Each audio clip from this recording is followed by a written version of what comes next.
I always used to be very conscious about sexual health, and I was very much the advocate in my friendship group of you must go and get tested, you must know, what your status is, not just in relation to HIV, but any other STIs or whatever.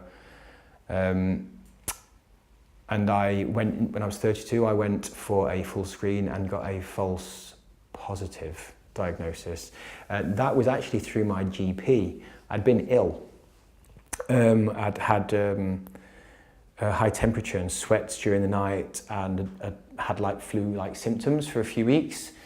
So my GP, she was asking me all these questions. Are you a gay man? You're not going through all this? I was like, yes.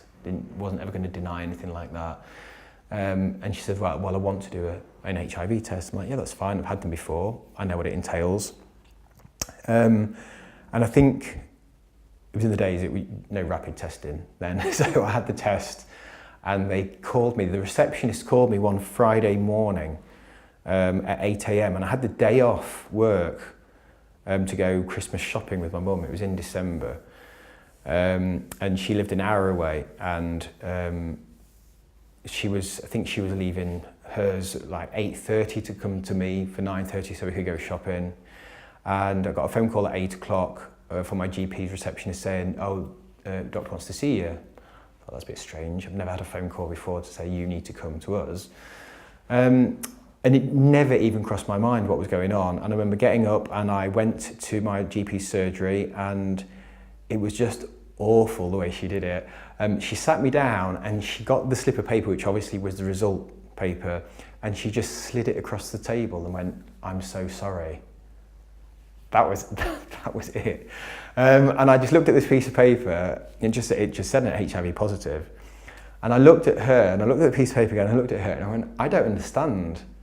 And she went, "Well, you have HIV." I'm like, "No, I can't have." And I was literally racking my brain as to how I'd got HIV, and I thought, well, okay, I must have it. I mean, it's not like she's going to make it up. It just felt so surreal. It was just really, really strange.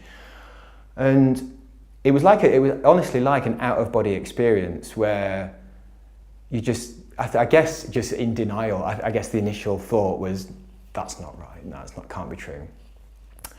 And it was, like I say, it was first thing on the Friday morning, and she said, right, so what we need to do is we're going to send you home, and we're going to book you into the local GU clinic for this afternoon, and you will need to see them and obviously get all your levels tested, and then see if you need to be started on any kind of treatment or whatever. It's like, right, okay. And literally that was all the information I was given. That was it. So I walked out of that surgery, and I had to, so I was walking home. Honestly, it was like a 200-meter walk to get home. And I had to walk across a main road to do it though. And so I got the first 100 meters and I got to this main road, and the only thing I could think of during that time was, my mum's on her way to see me. What am I going to tell her? And it's the only time something like this has crossed my mind, and I just thought, if I just walk in front of a moving vehicle now, whether it's a bus or a truck or whatever, she'll never need to know, and that'll be it. I won't need to have to deal with it. That'll be it, over. And then just very, very quickly thought, I couldn't do that to her. I know her. She would rather have me and have whatever comes with me than lose me. So obviously I was still bewildered, and got home very quickly. Like, she was there, I think, half an hour later, and when she came in, I couldn't, like, literally, I just couldn't, I just blurted it out there and then. And she was great. She just gave me a hug. She's like, "It's okay, it's fine, doesn't matter. We'll sort it out. Like, I'll come with you for your appointment, and we'll support you as a family and everything." And she was amazing. Like, I couldn't have wanted a better response from her.